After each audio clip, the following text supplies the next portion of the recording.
رمضان رمضان یوں قائم ہے رمضان، رمضان رمضان یوں قائم ہے رمضان، صدقہ آل محمد اعوذ باللہ من الشیطان الرجیم، بسم اللہ الرحمن الرحیم۔ السلام علیکم ناظرین، میں آپ کی ہوسٹ بطول زہرا قائم ٹی وی کینیڈا سے پیام قرآن لے کر حاضر ہوں، اور آج ہمارا جو ایپیسوڈ ہے وہ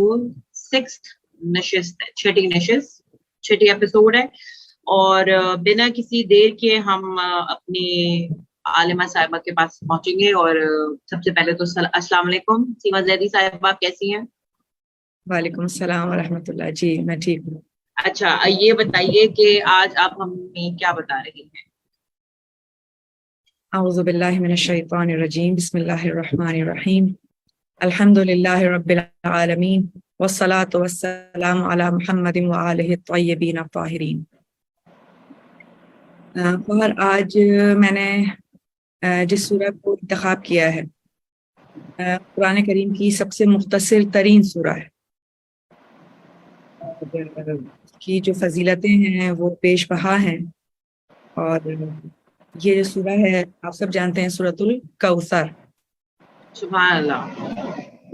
اس کی یعنی جو اصل مصداق ہیں وہ شہزادی فاطمہ الزہرا سلام اللہ علیہ ہے۔ اللہم صلی علی محمد۔ اب بنیادی طور پر سب سے پہلے تو ہمیں اس کی شان نزول کو دیکھنا ہے کہ یہ سورہ کس کانٹیکسٹ میں جو ہے وہ نازل ہوئی، کیا واقعات ہوئے، کیا حالات تھے جس کی وجہ سے یہ سورہ پروردگار عالم نے نازل کیا۔ اچھا، اس سورہ کی ٹوٹل صرف 3 آیات ہیں، یعنی بسم اللہ الرحمن الرحیم اس کی آیتیں جو ہیں صرف 3 ہیں، اور یہ مکہ میں نازل ہوئی ہے، یعنی ابتدائی اسلام کے ابتدائی دور کی بات ہے، صحیح، مکہ میں نازل ہوئی ہے۔ اچھا، کچھ یہ کہتے ہیں کہ نہیں یہ مدینے میں نازل ہوئی ہے، اچھا، اور کچھ یہ روایت کرتے ہیں پھر کہ اس کا مکہ اور مدینے دونوں میں روایات مطابق موجود ہونا اس بات کی بھی نشاندہی ہو سکتا ہے ہو جائے کہ یہ 2 بار سورہ نازل ہوا ہو، لیکن بہرحال زیادہ جو قریب ترین قیاس ہے وہ یہ ہے کہ یہ سورہ مکی سورہ ہے اور مکہ میں نازل ہوئی۔ صحیح۔ اب اس میں جو بات کہی جا رہی ہے کہ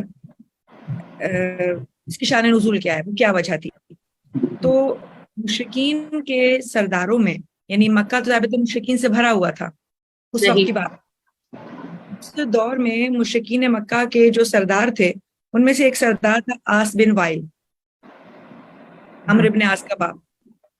اچھا، تو پیغمبر اکرم صلی اللہ علیہ وسلم ایک دن جب مسجد الحرام سے باہر نکل رہے تھے تو باہر نکلتے وقت اس شخص سے ملاقات ہوئی، اور وہ کچھ دیر تک جو ہے وہ آپ سے باتیں کرتا رہا۔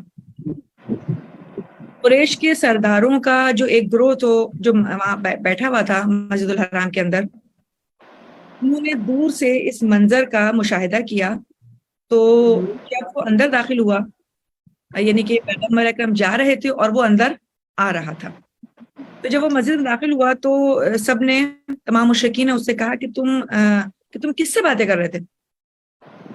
اس پر اس شخص نے کہا کہ معاذ اللہ میں اس ابتر شخص سے بات کر رہا ہوں۔ یہ لفظ جو ہے یہ جو اس سورہ میں بھی استعمال کیا پروردگار عالم نے، ان شانئک هو الابتر، تو یہ ابتر کا لفظ پہلی بار اس شخص نے استعمال کیا رسول اکرم کے لیے، اور ابتر کا مطلب ہے کٹا ہوا، اور یعنی کٹا ہوا کا مطلب جس کی نسل جو ہے وہ قطع شدہ ہو۔ اس کو عموم عرب کے معاشرے میں اس لفظ کو استعمال کرتے تھے اس شخص کے لیے کہ جس کی نسل نہ ہو۔ صحیح۔ اور چونکہ جناب خدیجہ الکبریٰ جو بانو اسلام ہیں، ان سے شادی کے بعد پیغمبر اکرم کے 2 بیٹے ہوئے، ایک کا نام قاسم تھا اور ایک کا نام طیب تھا، جو بعد میں عبداللہ کے نام سے بھی مشہور ہوئے ہیں، اور طاہر بھی انہیں کہا جاتا ہے۔ یہ دونوں بیٹے پیدر پہ کچھ عرصے کے بعد جو ہے وہ انتقال کر گئے. اور رسول اکرم کے جب یہ دونوں بیٹے دنیا میں نہیں رہے تو چونکہ آپ جانتے ہیں کہ معاشرے میں ہمارے یہی ہوتا ہے کہ جی بیٹا جو ہے وہ ماں باپ کا وارث ہوتا ہے, جی جی جی وراثت کا حقدار ہوتا ہے, اور جو بھی وہ اپنی نسل میں رکھتے ہیں وہ اپنی اولاد کو دیتے ہیں. تو چونکہ پیغمبر اکرم اپنے آپ کو اللہ کے رسول کے حیثیت سے منوا رہے تھے, تو جی جو بھی پیغام اور جو دعوت وہ لوگوں کو دے رہے تھے تو لوگ یہ سمجھتے تھے کہ اب اگر ان کا بیٹا ہوگا تو اس کام کو آگے لے کر چلے گا. اور اسی بات پر جو ہے وہ بہت ہی یعنی کہ سوچ بچار میں بھی تھے کہ ان کی اولاد جو ہے وہ یعنی ابھی ہم ہمارے سامنے یہ خود موجود ہیں اور ان کے بعد جو ہے وہ ان کے بیٹے اس کام کو لے کر چلیں گے. لیکن جب پیدر پہ ان کے بیٹوں کا انتقال ہوا تو مشرکین کو یعنی ایک طریقے سے موقع مل گیا کہ وہ اس بات پہ خوش ہوں کہ جی یہ جو بھی دعوت دے رہے ہیں یا جو بھی یہ پیغام لے کر آئے ہیں یہ پیغام انہی تک رہے گا, اور اس کے بعد اس پیغام کی کوئی حیثیت نہیں رہے گی, اس لیے کہ ان کا کوئی وارث نہیں ہے کہ جو ان کے پیغام کو آگے لے کر چلے. آگے لے کے چلے. صحیح. تو اس صورتحال کے پیش نظر جب اس نے جو کہ دشمن اسلام بھی ہے اور دشمن رسول بھی ہے, جب اس نے اس قسم کا لفظ استعمال کیا تو پروردگار عالم نے اس کے جواب میں یہ سورہ نازل کیا جسے سورۃ الکوثر کہا جاتا ہے. اور یہ ہے کہ جس وقت پیغمبر اکرم جو ہیں وہ اپنے آپ کو تنہا محسوس کر رہے تھے اور یعنی کہ چاروں طرف سے تانے تھے جو دشمنوں کی جانب سے تھے, اور یہ صورتحال تھی. اس کے سبب پیغمبر اکرم کے دل کو آزردہ کرنے کی وجہ سے جو دشمنوں نے کیا, ایک تسلی اور ایک پیشن گوئی, ایک امید پروردگار عالم کی طرف سے اس سورے میں نازل کی گئی ہے. اور جہاں تک اس کی فضیلت کی بات ہے, اس سورت کی فضیلت کے بارے میں خود پیغمبر اکرم صلی اللہ علیہ وآلہ وسلم سے ارشاد ہے محمد کہ جو شخص بھی اس کی تلاوت کرے گا خدا اسے جنت کی نہروں سے سیراب کرے گا. سبحان اللہ. اور چونکہ اس آیت میں اس سورہ میں قربانی کا ذکر بھی موجود ہے تو پروردگار عالم یعنی رسول اکرم ارشاد فرماتے ہیں کہ ہر قربانی کی تعداد میں جو خدا کے بندے عید قربان کے دن کرتے ہیں, اور اسی طرح سے وہ تمام قربانیاں جو اہل کتاب اور مشرکین بھی کرتے تھے اور کرتے ہیں, ان سب کی تعداد کے برابر اس کو اجر عطا کرے گا. صحیح. اچھا, عموماً پروردگار عالم نے سوروں کا نام اس سورے کی ابتدائی آیات میں سے ایک لفظ کو چن کر کیا ہے. تو چونکہ اس آیت کی اس سورے کی پہلی آیت میں لفظ کوثر استعمال ہوا, لہذا اس سورے کا نام بھی سورۃ الکوثر. مجھے آپ نے اس کا مطلب بتایا ہے کہ سورہ کوثر کا یعنی کوثر ورڈ کوثر کا جو مطلب ہے وہ دوبارہ ایک بار بتا دیجیے, صرف کوثر کا مطلب ایگزیکٹ. جی نہیں, وہ تو خیر کوثر کی تو ابھی ہم تشریح کریں گے ظاہر, اس لیے کہ ابھی ہم نے بنیادی تعارف پیش کیا کہ سورے کی نازل ہونے کی وجہ کیا تھی, وہ اسباب کیا تھا. اچھا, اب اس کے اندر جیسے ہم نے پچھلی سورہ میں بھی یہ کیا تھا کہ لغوی اعتبار سے اور اصطلاحی اعتبار سے جی میں اسی سلسلے کی بات کر رہی تھی. جی ان لفظوں کو کھولا جائے کہ اس لفظ کے معنی کیا ہیں. تو اس کے اندر جب ہم آغاز کرتے ہیں تو پہلی آیت ہے انا اعطینا کل کوثر, بے شک ہم نے تمہیں عطا کیا کوثر. دیکھیں اس میں کوثر کے جو معنی لیے گئے ہیں اس کے بہت سارے معنی ہیں. یعنی چونکہ اب دیکھیں ہم چونکہ ایک جنرل وضاحت لے رہے ہوتے ہیں اور تمام مفسرین قرآن نے جو بھی اپنی تفاسیر میں کوثر کے معنی کو مراد لیا ہوتا ہے, ہمارا ذمہ داری یہی ہوتی ہے کہ ہم ہر اینگل سے دیکھیں کہ اس مفسر نے اس معنی جو ہے وہ کس اینگل سے مراد لیے ہیں اور اس کا کس طرح سے اس کو وضاحت دی ہے. تو بنیادی طور پر تو کوثر جو ہے وہ کثرت سے نکلا، یعنی کثرت کے معنوں میں ہے، یعنی کثرا سے نکلا، یعنی جس کے معنی کثرت، خیر کثیر، اچھا یعنی وہ نعمت جو فراوان ہو، یعنی نہ رکنے والی ہو، نہ ختم ہونے والی ہو، ہمیشہ جاری رہنے والی ہو. اسی یعنی اگر ان معنی میں ہوگا جبھی ہم کہہ سکیں گے کہ یہ کثرت کے معنی میں ہے، ورنہ کثرت کی محدودیت اس لفظ کے اندر نہیں ہے. یعنی یہاں پر خود کثرت بھی ایک تو وسیع معنوں میں ہے، پھر کوثر جو ہے وہ کثرت کی بھی سپرلیٹو ڈگری ہے. یعنی کثرت بھی اگر اپنی انتہا اور اپنے عروج پر پہنچے تو کوثر بنتی ہے. اچھا تو دنیا کی کوئی بھی نعمت ہو، اگر ہم اس کو کہیں کہ وہ بہت کثرت سے ہے، جیسے مثال کے طور پر پروردگار عالم نے ہوا کو کثرت سے پیدا کیا، پانی کو کثرت سے پیدا کیا. یعنی کچھ نعمتیں ایسی ہیں کہ جن کے اندر کثرت پائی جاتی ہے، کچھ ایسی ہیں جو نایاب ہیں، جو کم ہیں. لیکن اگر ہم ان تمام نعمتوں کا بھی تقابل کریں کہ بھئی یہ بھی کثرت سے ہیں، تو کوثر ان سب سے بلند تر ہے. اچھا یعنی اگر یہ وہی والا کانسیپٹ آ گیا کہ انفینٹی ہے. جی انفائنائٹ، جی ایک وہ نعمت کہ جس میں اب کوئی محدودیت نہیں ہے، صحیح. اور اس کی کوئی حد نہیں ہے، حد نہیں، تعداد نہیں ہے. کوئی صحیح. تعداد نہیں. ٹھیک ہے نا. اچھا اسی طرح سے عرب میں سخاوت مند کو یعنی کہ سخی کو بھی کوثر کہا جاتا تھا. اچھا تو اس کا مطلب یہ کہ جو سخی ہو، یعنی سخاوت. ٹھیک ہے نا. یعنی کہ ایک طرح سے صفت کے طور پر اس کو استعمال کیا گیا. یعنی مفسرین نے تقریباً 26 معنی کوثر کے معنی میں پیش کیے ہیں. لیکن جو علماء اہل تشیع میں جو قریب ترین اور مستند ترین معنی کوثر کے ہیں، اس سے مراد جناب فاطمۃ الزہرا ہے اور ان کی اولاد. یعنی ان کی اولاد کا کثرت سے اس وقت موجود ہونا، کہ جو اس وقت کروڑوں کی تعداد میں ہے پوری دنیا کے اندر. یعنی ہم لوگ، جی ہم اولادے، یعنی کہ جو بھی سادات ہیں اور اولادے فاطمۃ الزہرا میں شامل ہیں، یعنی سید. تو ان کی کثرت، یعنی چونکہ بیٹی ایک ہی تھی اور ایک ہی بیٹی کے ذریعے اتنی اولاد ہوئی کہ وہ اب اس وقت پوری دنیا میں پھیل چکی ہے. تو یہ جو کہا گیا کہ ہم نے تم کو خیر کثیر عطا کیا، تو اس کا اگر ہمیں اس وقت مصداق دیکھنا ہو تو ہم اولاد سیدہ کو دیکھ سکتے ہیں کہ جو دنیا کے ہر کونے میں پائی جاتی ہے. واہ واہ واہ، سبحان اللہ. اس کے بعد کوثر کا جو علماء اہل سنت کے نزدیک معنی کو یا مصداق کو تصور کرتے ہیں، وہ کہتے ہیں کہ جی جنت میں ایک نہر کا نام ہے، بہشت میں ایک نہر ہے جس کو آپ کوثر کہتے ہیں، یا ایک حوض ہے جسے عموماً ہم حوض کوثر سے یاد کرتے ہیں.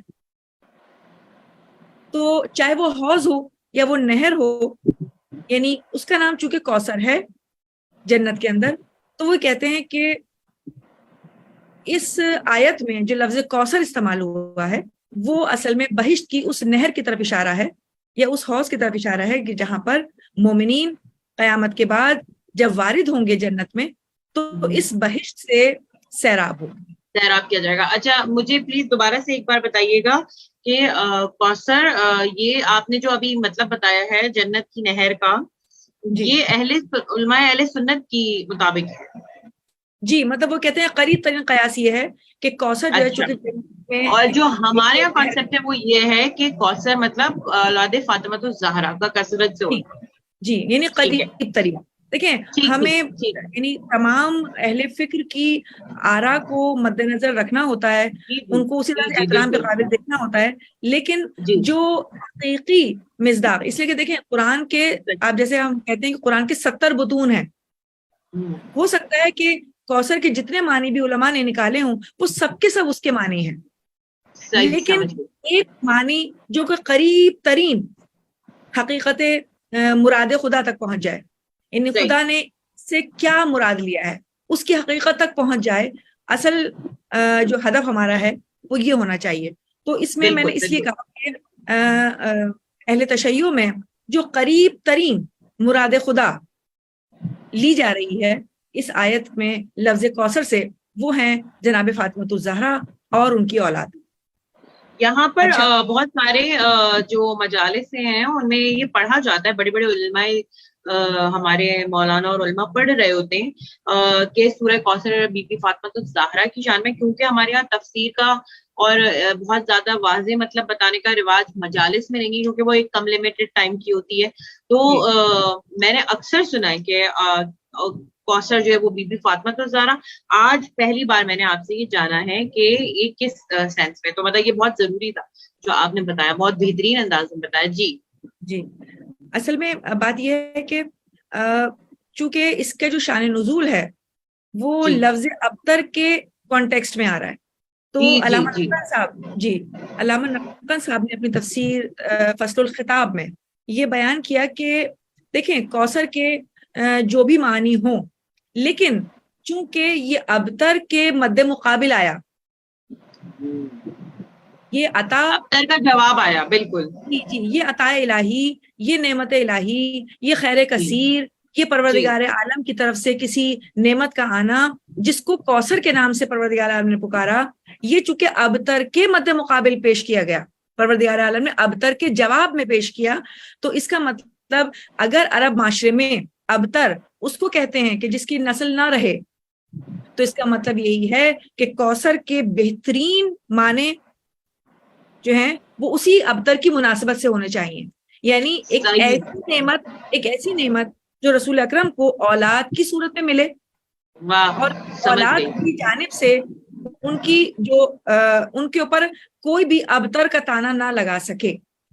یعنی کہ ایسی اولاد کہ جو تا قیامت جو ہے رسول اکرم کی نسل سے چلتی رہے, اور اس میں کوئی بھی یعنی کہ کوئی یعنی کسی لحاظ سے کوئی چیز منقطع نہ ہو, اور اس کا تسلسل روز قیامت تک جا کے ملحق ہو جائے. تو اس وجہ سے علامہ نقن صاحب کہتے ہیں کہ اس کا میں یہ سمجھتا ہوں کہ یہاں پر کوثر کے معنی بالکل بنیادی طور پر جناب سیدہ فاطمۃ الزہرا کی ذات گرامی ہے. سبحان اللہ, بہت خوبصورت انداز سے آپ نے اس کو بیان کیا. اچھا, اب اس میں اگر ہم باقی اور معانی کو دیکھیں کہ چونکہ کوثر کا ایک جنرل معنی جو نکالا جا رہا ہے, اور علماء بہت سارے معنی اس سے اخذ کر رہے ہیں, وہ یہ ہے کہ لغوی طور پر خیر کثیر. اب دیکھیے جب ہم بات خیر کی کرتے ہیں, خیر کی بات کرتے ہیں, تو خیر تو ہے ہی من جانب اللہ کی جانب سے, ٹھیک ہے نا. اچھا, ہر وہ کام, ہر وہ چیز جس سے انسانیت کو فائدہ ہو, جو انسانیت کی فلاح و بہبود کے لیے ہو, جس سے انسانیت محفوظ ہو جائے, جس سے انسان زوال سے اٹھ کے عظمتوں کی بلندیوں پر چلا جائے, وہ تمام چیزیں خیر کے اندر شامل ہونی چاہیے. تو اگر اس معنی میں ہم دیکھتے ہیں تو اس سے مراد خود قرآن کریم بھی خیر کثیر ہے, خود نبوت جو اللہ کی جانب سے پیغمبر اکرم کو عطا ہوئی وہ بھی خیر کثیر میں علماء کہتے ہیں شامل ہو سکتی ہے. اسی طرح سے وہ تمام ساتھی جو رسول اللہ کی دعوت پر جنہوں نے لبیک کہا اور دائرہ اسلام میں داخل ہوئے اور آج تک داخل ہو رہے ہیں اور قیامت تک یہ سلسلہ چلتا رہے گا, وہ تمام ساتھی, وہ تمام لوگ جو پیروکار ہیں, جو ان کے ہم خیال ہیں, جو ان کے ساتھی ہیں, ان کی کثرت بھی اس سے مراد لی جا سکتی ہے. اسی طرح سے شفاعت, اور شفاعت وہ خیر ہے کہ جو صرف دنیا میں نہیں بلکہ آخرت میں بھی جاری و ساری رہے گی اور رسول اکرم کے دستے مبارک سے جاری ہوگی. یہ کہ ہم ان کو کیا کہتے ہیں, شفیع روز محشر, شفیع روز جزا, یعنی وہ شفیع جس کے ہاتھوں سے مومنوں کو شفاعت نصیب ہوگی. تو خود شفاعت ایک ایسا خیر کثیر ہے کہ جس کی انتہا قیامت کے میدان تک ہے, قیامت کے دن تک ہے. یہ بڑا خیر کثیر کیا ہوگا. اور اس کے بعد یعنی اب یہ مختلف معنی مراد لیے جا رہے ہیں. اسی طرح سے کہا جاتا ہے کہ وہ تمام علوم جو محمد و آل محمد کے ذریعے اس دنیا تک پہنچے، جو خدا کی طرف انسان کو لے کر جاتے ہیں، جو انسان کو خدا کی ذات کو پہچاننے میں معاون پیش ہوتے ہیں، صحیح. وہ تمام علوم بھی خیر کثیر ہی ہیں. اور سبحان اسی اللہ. طرح سے وہ معصوم اولاد، یعنی جو طیب و طاہر رہی اور وہ 14 کی صورت میں ہر زمانے میں موجود رہی، وہ معصوم اولاد فاطمہ زہرا بھی اس خیر کثیر سے مراد ہے. صحیح. اور چونکہ وہ قرآن کے محافظ ہیں، نبوت کے معدن ہیں، رسالت کی کانیں ہیں، لہذا یہ خود کوثر کے معنی کے اوپر ان کا یہ مصداق ہیں اس کے. اسی طرح سے ان کی رہبری اور ان کی قیادت خود ایک خیر کثیر ہے کہ جس سے انسانیت فیضیاب ہوئی اور ہوتی رہے گی. اور ان کی قیادت کی روشنی میں، ان کی رہبری کے سائے میں جو بھی علمی اور معنوی کامیابیاں مسلمانوں کو حاصل ہوں گی، وہ بھی سب کے سب خیر کثیر میں شامل ہیں. اب مجھے آپ یہ بتائیے کہ اگر ہم ایک اجمالی نظر دیکھیں، جنرل ویو دیکھیں، تو یہ سب کی سب خیر کثیر ہمیں شہزادی فاطمہ الزہرا ہی کے اطراف میں ملتی ہیں. اگر ہمیں علم چاہیے تو وہ بھی انہی کے در سے ہے، اگر ہمیں برکت چاہیے وہ بھی انہی کے در سے ہے، سخاوت بھی انہی کے در سے نصیب ہوئی، علوم بھی انہی کے در سے نصیب ہوئے، کامیابیاں انہی کے گھر کے دروازوں کے قدم چومتی ہیں. اسی طرح سے یعنی ہر چیز، ہر خیر جو انسان سمجھ سکتا ہے کہ پروردگار عالم کی طرف سے نازل ہوا ہے، وہ دراصل ہمیں رسالت مآب اور ان کی اولاد طاہرہ ہی کے وسیلے سے نصیب ہوا. لہٰذا اگر ہم ان تمام معانی کو بھی مراد لیں تو یہ تمام معانی جمع ہو گئے ہیں ذات فاطمہ الزہرا کے اندر، سیدہ طاہرہ فاطمہ الزہرا کے ذات گرامی میں.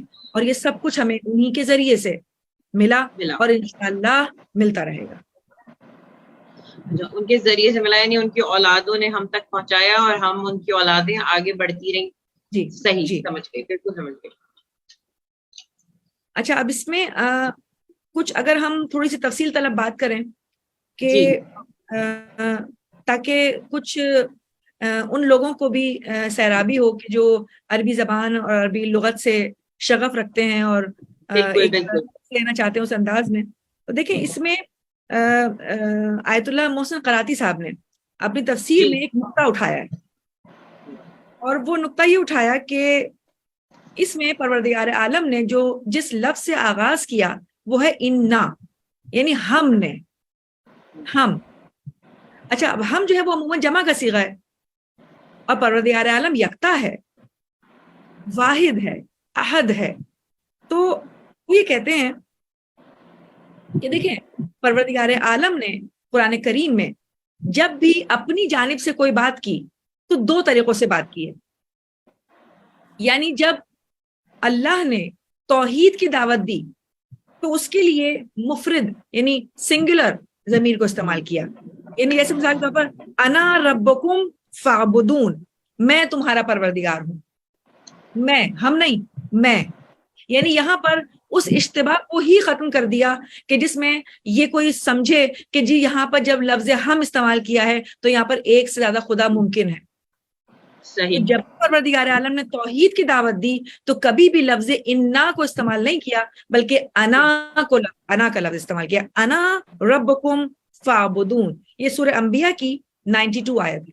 میں چاہوں گی کہ قارئین جو ہے وہ اس کو دیکھیں اور اس چیز کو، اس کے لطف اندوز ہوں کہ پروردگار عالم نے جب اپنے پروردگار ہونے اور اپنی طرف عبادت کے لیے جب لوگوں کو متوجہ کیا تو کہا میں تمہارا پروردگار ہوں، یعنی واحد کا صیغہ استعمال کیا. اسی طرح سے سورہ مومنون میں آیت نمبر 52 میں پروردگار عالم نے اسی طرح سے کہا انا ربکم فاتقون، میں تمہارا پروردگار ہوں، مجھ سے ڈرو. میں یہاں پہ یعنی واحد کا صیغہ استعمال کیا گیا. اسی طرح سے سورہ طٰہٰ کی آیت نمبر 14 میں کہا گیا بے شک میں خدا یکتا ہوں، اننی انا اللہ. لیکن جب جن موارد میں پروردگار عالم کسی کام کو یعنی وہی کہنا چاہتے ہیں کہ یہ وہ کام تھا جس میں پروردگار عالم صرف خود شریک ہے. صحیح. صرف اس کی یکتائی، اس کی وحدانیت، اس کی احدیت مراد ہے. تو اس نے یہاں پر بغیر کسی اس کے انا کا لفظ استعمال کیا. لیکن کچھ موارد میں خدا کسی کام کو نا واسطے کے ذریعے انجام دیتا ہے. جیسے مثال کے طور پر بارش کا ہونا، سورج کا چمکنا اور تمام باتیں. یعنی تو اب جیسے جب پروردگار عالم نے اس قسم کے کسی کام کا تذکرہ کیا قرآن کریم میں تو کہا، جیسے مثال کے طور پر سورہ مومنون کی اگر 18 نمبر کی آیت کو ہم دیکھیں، وَأَنزَلْنَا مِنَ السَّمَاءِ مَاءً، پانی کو آسمان سے ہم نازل کرتے ہیں. اچھا، یعنی میں نازل کرتا ہوں نہیں کہا. جی. تو اس میں ایک صورت یہ بھی ہو سکتی ہے کہ پروردگار عالم نے ہم ویسے بھی دیکھتے ہیں کہ فرشتوں کے ذریعے پروردگار عالم نے بہت سارے کام فرشتوں کو سپرد کیے ہیں. اور ہم جیسے کہتے ہیں کہ جناب میکائیل علیہ السلام جو ہے ان کا کام جو ہے وہ بارش برسانا ہے. خیر یہاں میں نے صرف ایک مثال کے طور پر یہ بات مراد لی.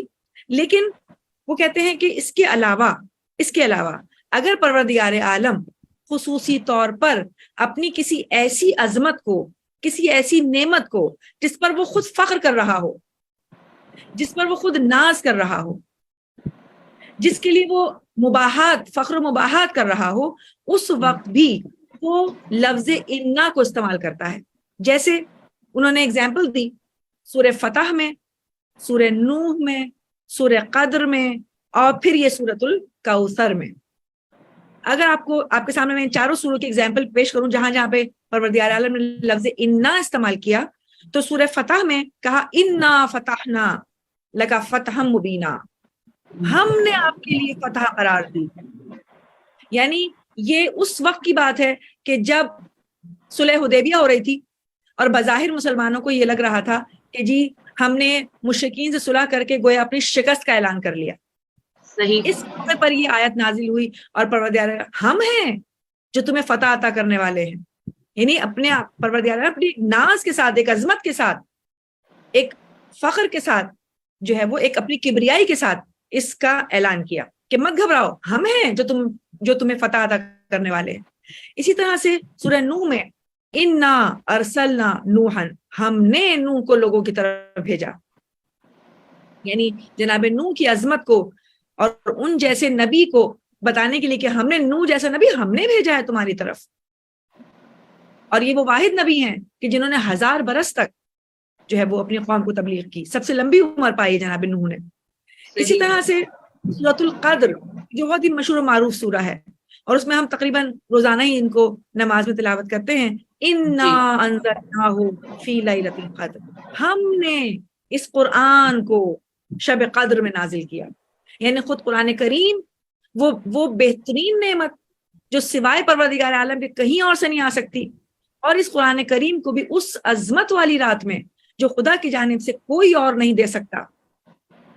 پروردگار عالم نے کہا ہم نے اس قرآن کو تمہاری طرف شب قدر میں نازل کیا. بالکل اسی کانٹیکسٹ میں جب ہم سورۃ الکوثر پہ آئے تو یہاں بھی پروردگار عالم نے اسی عظمت کو، اسی کبریائی کو، اسی فخر و مباحات کے انداز میں پروردگار عالم نے کہا انا اعطیناک الکوثر، ہم نے تمہیں عطا کیا، ہم ہیں جس نے تمہیں کوثر جیسی نعمت عطا کی. یعنی یہ وہ نعمت ہے کہ جس کا دینے والا کوئی بھی اور ممکن ہی نہیں ہے. اور یہ ہم ہیں جس نے تمہیں کوثر عطا کی. جی اچھا، ابھی ہم نے جو تفسیر کو سمجھا ہے وہ انا اعطیناک الکوثر سمجھا. جی اچھا، اب میں یہاں پر پروگرام کو وائنڈ اپ کروں گی اور انشاءاللہ اب اس کے اگلے ایپیسوڈ میں ہم جو ہے وہ گفتگو کریں گے سیما زیدی صاحبہ سے اس کے آگے کی آیتوں کے بارے میں. تو ناظرین جب تک کے لیے اگلے نشست کے لیے بطول زہرا کو قائم ٹی وی سے پیام قرآن میں اجازت دیجیے. انشاءاللہ 7ویں نشست میں پھر اس کے آگے کی تفسیر کریں گے. تب تک کے لیے اللہ حافظ. رمضان رمضان یوں قائم ہے رمضان رمضان رمضان یوں قائم ہے رمضان صدقہ آل محمد سے باقی ہے اس کی شان رمضان رمضان یوں قائم ہے رمضان رمضان رمضان یوں قائم ہے رمضان اس کے توسل سے ہر گھر میں خوب سمایا ہے سحری ہو یا افطاری میں دسترخوان سجا ہے ہوتی ہے رونق گھر میں جب آتے ہیں مہمان رمضان رمضان یوں قائم ہے رمضان